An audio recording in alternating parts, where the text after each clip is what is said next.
ओम शांति। आज गुरु पूर्णिमा के पावन अवसर पर मैं तहे दिल से निराकार परमपिता परमात्मा शिव प्रति, जो सभी गुरुओं का गुरु परम सद्गुरु है, सद्गति दाता है, उनका आभार प्रकट करती हूँ।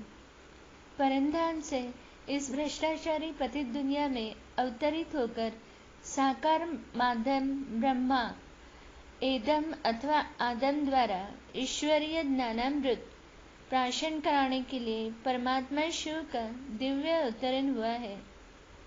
ईश्वर को परमात्मा कहा जाता है अथवा यथार्थ रूप में परमात्मा को ही भगवान रष्टा सर्वशक्तिमान के रूप में जाना जाता है। इसका अर्थ है कि वह सभी आत्माओं के सर्वोच्च आत्मा है। परमात्मा हम सर्व आत्माओं के पिता फादर है, जो हमें सुख शांति का अविनाशी वर्षा देते हैं। आत्माओं की तरह भगवान प्रकाश का ही सूक्ष्म बिंदु है, लेकिन मानव आत्माओं के विपरीत वो आत्मा जन्म और मृत्यु के चक्र से परे है, अर्थात चक्र में नहीं है और कर्मों के फल सुख व दुख की अनुभूति नहीं करते, अर्थात वो अकर्ता है, सत्य है। भगवान सभी मानव आत्माओं का सर्वोच्च पिता माता शिक्षक सखा और सद्गुरु है। हम उनको केवल कठिन समय में ही याद करते हैं। यह हमारे भीतर ऐसे अंतर्निहित है। हम परमपिता को अपने दुख के समय ही याद करते हैं। यह हमारे मन बुद्धि में इतने तक बैठा हुआ है, वो ही हमारा शांतिदाता है। अब परमपिता परमात्मा की महिमा। परमपिता परमात्मा शिव ही ज्ञान के सागर, शांति के सागर, आनंद के सागर, प्रेम के सागर, वही पतितों को पावन करने वाले, मनुष्य मात्र को शांतिधाम तथा सुखधाम की राह दिखाने वाले, विकारों तथा काल के बंधन से छुड़ाने वाले और सब प्राणियों पर रहम करने वाले मर्सीफुल है। मनुष्य मात्र को मुक्ति और जीवन मुक्ति का अथवा गति सद्गति का वरदान देने वाले ही एकमात्र वही है। भगवान हमारे सामने कब प्रकट होता है, इसके बारे में बाबा ने कहा, अब यह समझा जाता है कि भगवान के साथ हमारा रिश्ता पिता और पुत्र, आत्मा और परमात्मा का है, शिक्षक और छात्र का है, गुरु और चेले का है। सबसे अच्छा दोस्त का रिश्ता है, दोस्त का ही रिश्ता है। लेकिन यह सभी रिश्तों का आनंद हम आत्माएं कब अनुभव करती है? बुद्धि कहती है हमने जाकर यह सभी सुख परमात्मा द्वारा कहीं न कहीं प्राप्त किए होंगे। कहा जाता है कि समय स्वयं को दोहराता है। विश्व नाटक चक्रपाठ की चर्चा अनुसार विश्व नाटक एक चक्र की तरह दोहराता है। कलयुग अंत के बाद फिर से सतयुग आता है। अभी कलयुग का अंत और सतयुग का आदि का विशेष समय चल रहा है, जिसे संगम युग कहा जाता है। परमात्मा आकर प्रकृति, पुरुष, आत्मा दोनों को पवित्र बनाते हैं। यह उनका ड्रामा में पार्ट है। इस समय भगवान को नई दुनिया के निर्माता की भूमिका निभाने वाले प्रकट होना है, जबकि परमात्मा निराकार है, विदेही है। उनको हम ज्ञान देने के लिए मुख की आवश्यकता है और वह मुख है प्रजापिता ब्रह्मा का। तो ब्रह्मा द्वारा तो अपना रचना का पाठ बजाते हैं। तो लगभग 100 वर्ष पहले परिवर्तन का कार्य संपन्न हो जाएगा।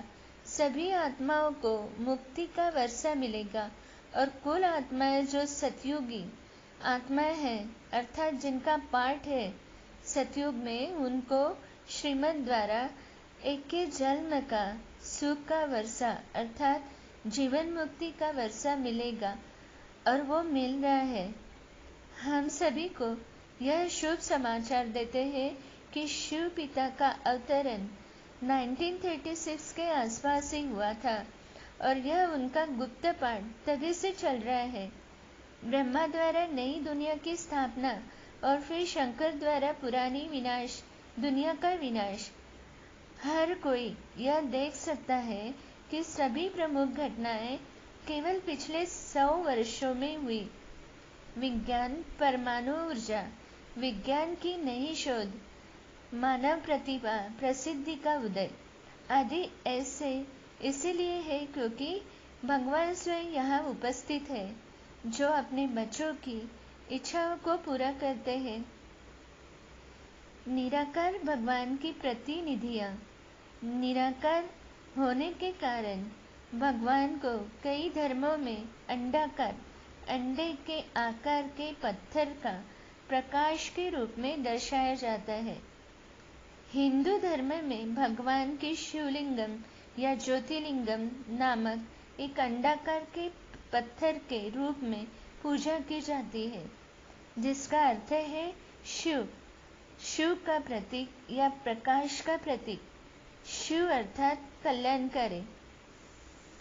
इस्लाम धर्म में इस अंडाकार आकार के काले पत्थर का सम्मान करते हैं, जिसे संग-ए-अवसाद पवित्र पत्थर कहा जाता है, जिसे मक्का के विशाल मस्जिद में काबा में रखा गया है।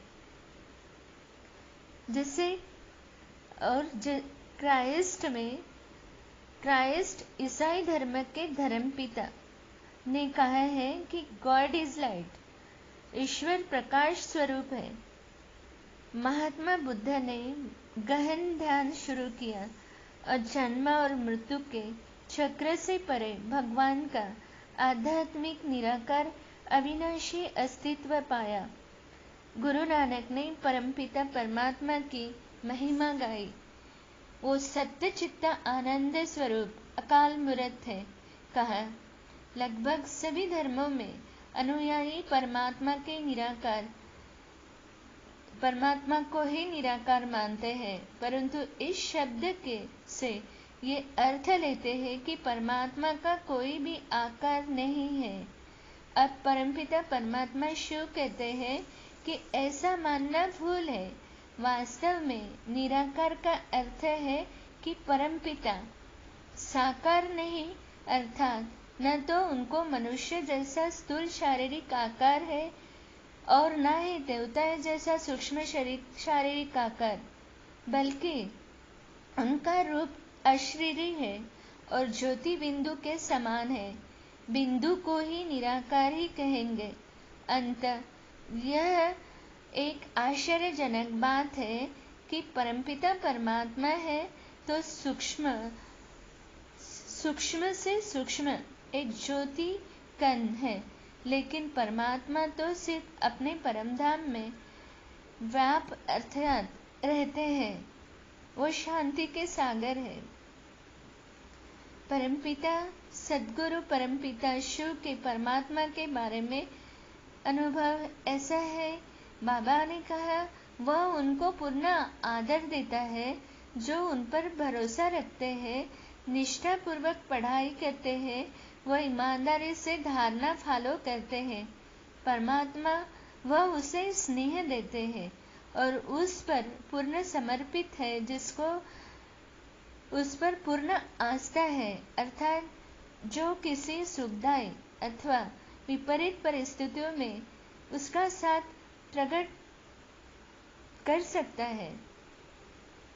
परमात्मा स्वार्थ से परे है, अर्थ पूर्ण निस्वार्थी है। वह पूर्ण निरंकारी है। वह किसी को भी माध्यम बनाकर मार्गदर्शन दे सकता है, चाहे वह अनपढ़ भी हो। उसमें इम्पॉसिबल को पॉसिबल करने की शक्ति है। उसमें कर्म बंधन से परे हुए भी बहुत व्यवस्थित, निष्ठावान, समयबद्ध और अपने ड्यूटी प्रति एकदम स्पष्ट है। वह किसी को भी निमित्त बनाकर अपना कार्य करा लेता है और उसका नाम बाला कर देता है। वह किसी सेवा का एक भी फल अपने आप नहीं रखता, बल्कि खुद समेत किसी के तरीके से वापस लौटा देता है। वह भली बातें जानता है कि सही चीज सही समय पर कैसे किया जाए। वह अधूरे काम को रोक रखता है और तब नहीं छोड़ता तब तक कि वह कार्य पूरा न हो जाए। आखिर ये सर्वोच्च सर्वशक्तिमान परमपिता शिव के मिलन की इस नायब घड़ी को मैं अंगीकार करती हूँ, जो सर्व आत्माओं के परमपिता है, सृष्टि के रचयिता है, जो 5000 वर्ष के विश्व नाटक का चक्र में मात्र एक बार ही घटित होता है। आज का दिन हमारे लिए बच्चा स्टूडेंट फॉलो फादर बनाने के लिए है।